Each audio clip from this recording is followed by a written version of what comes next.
Welcome. In front of me is a Samsung Galaxy A80, and today I will show you how to reset settings. So to start off, we will actually need to open up the settings app.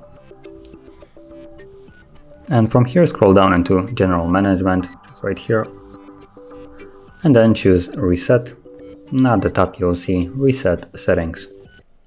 Tap on it, then it will give a little message while we're reset. Confirm it by tapping on Reset Settings, and once more, Reset. Get a message and resetting settings. And now it has been reset. Now mind you, this will remove screen locks and any kind of security other stuff, so be mindful of that.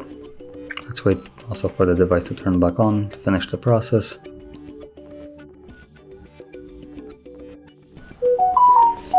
Okay, and now the process is fully finished. So that is basically how you would reset settings, and if you found this video helpful, don't forget to hit like, subscribe, and thanks for watching.